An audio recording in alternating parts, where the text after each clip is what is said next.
Hey there, welcome back to the Grafana Alloy for Beginners series. I'm Jung, a staff developer advocate here at Grafana. In the last episode, we explored the key jargon and syntax for configuring Alloy. Today, we're diving into setting up our learning environment where all the hands-on practice will happen throughout the series. All right, so let's get started.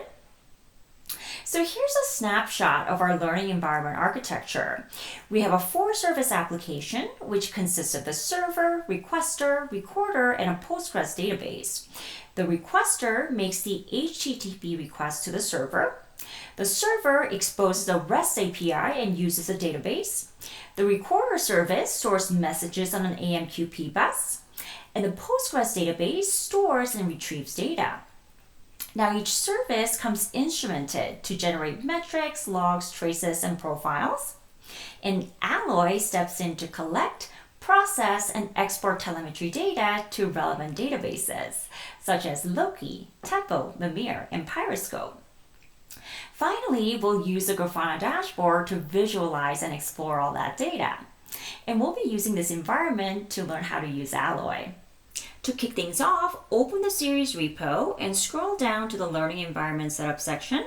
The link to the repo is included in the description of this video. Next, we'll install Docker Desktop and Docker Compose using the links provided here. Now make sure that the Docker Desktop is up and running by opening its app. Afterwards, we'll clone the repo for the learning environment.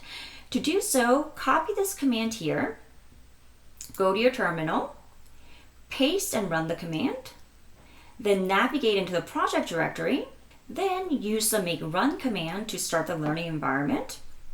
Afterwards, we'll open the project using a text editor of your choice.